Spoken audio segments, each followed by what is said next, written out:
je m'appelle MS. J'ai écopé 10 ans de prison, j'ai fait 10 ans de prison. Mon premier jour, c'était un peu bizarre. Je suis rentré à la prison de Namur pour braquage. J'ai voulu faire des braquages. J'ai fait une série de braquages. Je pensais me refaire. J'ai fait quelques erreurs qui m'ont baisé. Donc du coup, je me suis fait baiser. J'étais au palais. De là, j'étais déféré à la prison.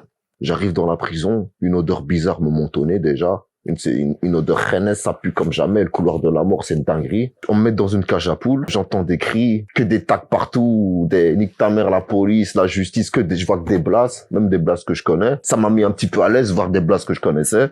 Ils m'ont donné mes affaires. Une casserole, une cuillère, une fourchette, une assiette, un drap de lit, la tenue pénale, etc.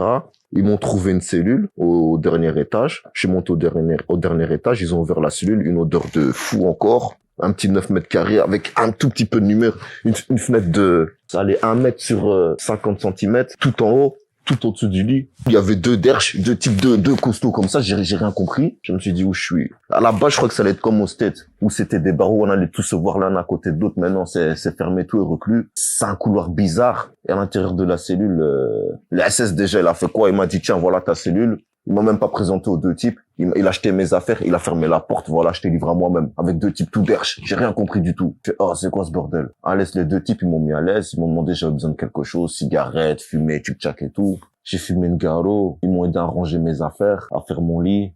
Et j'ai tout doucement réalisé que voilà, la habs, voilà, sur un habs, ça c'est fini dehors. Voilà, faut assumer maintenant. Première nuit, j'étais sur le lit du haut, je voyais la fenêtre, j'ai fumé un joint. Ils m'ont fait fumer, ils m'ont mis à l'aise. La première nuit, c'est le moment le plus dur, en vérité, c'est pendant la nuit.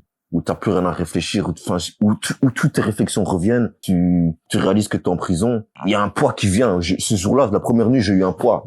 C'est pas quand j'étais au palais que j'ai réalisé. C'est même pas le jour où je suis rentré. C'est vraiment la nuit avant de m'endormir que j'ai réalisé que j'étais en prison. Et que c'était fini dehors. Et ça fait un truc bizarre. J'ai pas lâché une larme, mais j'aurais pu. Honnêtement, je vais pas vous mentir. J'arrêtais pas de réfléchir à tout. Quand est-ce que j'allais sortir? Je pensais à la sortie. À peine rentré, je pensais à la sortie. Tout ce que j'avais laissé dehors. Au final, la première nuit, je me suis tué comme jamais. J'ai fumé, je me suis endormi. Tout est dans la tête. En vérité, la première nuit, tout est dans la tête. C'est difficile à expliquer. La première nuit, tout est dans la tête. Le matin, ça allait déjà un peu mieux. Je me suis réveillé au matin, ça allait déjà un peu mieux. Je l'acceptais un petit peu mieux. 6 heures du matin, elle s'ouvre la porte pour la douche. J'étais à la douche. J'ai préparé mes affaires, j'étais à la douche. Au début, je connaissais pas trop, donc je suivais plus ou moins le règlement. Mais en vérité, après une semaine, je me suis déjà adapté. J'ai commencé un peu à foutre la merde, à être à l'aise comme au quartier. De là, il m'arrivait des dingueries bizarres. Une fois, je suis dans ma cellule, je fous la merde. Ça me ramène à un Russe d'une autre section. Un Russe tout derche. Il fait 2 mètres, 2 mètres 15, le Russe. Moi, il rentre dans ma cellule. Déjà, il baisse la porte, il baisse sa tête pour rentrer dans ma cellule. Comme un derche. Il y a tout derche, gros. Il passe sur le côté, il baisse sa tête. Je fais, yo, c'est quoi ça? Je vais me faire tuer. Et de là, il me parle, un frère Roloto. Il me parle, faut que tu restes calme. T'es un rageux. Nanani, nanana. Fais comme ci, fais comme ça. Il m'a donné Kmeya. On a discuté. Au final, j'ai compris que l'agent, c'était un bon. Si je respectais l'agent, il allait me respecter. Il m'a dit, cet agent-là, c'est un bon. Celui-là, c'est pas un bon. Quand t'as un problème, appelle l'agent. Je traverse toute la prison, je viens de voir. Et c'est devenu un bon, voilà. De là, j'ai commencé un peu à fonctionner autrement. J'ai donné la chance aux agents, et s'ils me respectaient pas, ça partait en couille à partir de ce moment-là. Mais il y a toujours des agents qui vont essayer de te chercher la merde. Par exemple, ils vont pas remettre ton rapport pour recharger ton téléphone. Tes demandes de visite, ils vont pas les faire.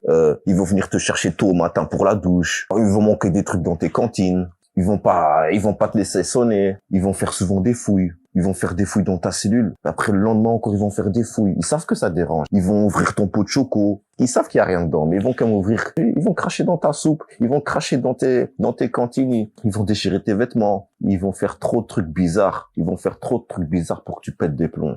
Et au final, c'est eux, c'est un peu les chefs du village. Ils arriveront toujours à te pousser à bout. Ils arriveront toujours. Ils archent pas. Ils vont laisser une note dans le cahier comme quoi celui-là, il faut lui mettre des coups de pression. Il faut le pressionner, ce détenu-là. Et voilà, je l'ai ressenti, je l'ai su, des agents. Il y a des agents, je vais pas tous les mettre dans un même sac, qui sont bons, qui disent, moi, je suis pas à l'aise avec ça. Voilà. Mais, un agent, s'il a envie de te faire, il arrivera toujours. Quitte à cacher un peu de shit dans ta cellule, cachot, ils vont te péter à 10 dans le cachot. Ça, c'est sûr et certain, mais ils arriveront toujours. C'est pour ça qu'il faut être malin, il faut savoir naviguer un petit peu. Aller au bon moment, se reculer au bon moment. Faut pas être trop impulsif en prison, en vérité. Tu vas te faire baiser. Et de toute façon, quoi qu'il se passe, ils ont la direction avec eux. Et toi, t'as un détenu. C'est toujours eux qui gagnent. Ça, c'est sûr et certain, c'est vrai. Donc, c'est à toi d'être un peu malin, de savoir naviguer. Mais moi, je suis rentré jeune, comme je vous ai dit. Au début, j'ai pas toujours tout compris, réalisé. Mais après 10 ans, j'ai vu tout ce que j'ai pas bien fait, tout ce que j'ai bien fait. La prison, c'est un sale truc, ça a évité en vérité. Je conseille ça à personne. C'est une perte de temps. Y a rien de pire que tourner à perdre son temps alors qu'on pourrait faire des trucs. Y a rien de pire. La prison, y a rien de plus néfaste. Je crois que j'aurais jamais dû toucher à la drogue, toucher au flingue. On m'avait pas prévenu que la rue ça rendait aussi dingue. Et tard dans nos rues, il reste plus que les schlags et leurs seringues. 80 la dose, des années de prison si on dépeint.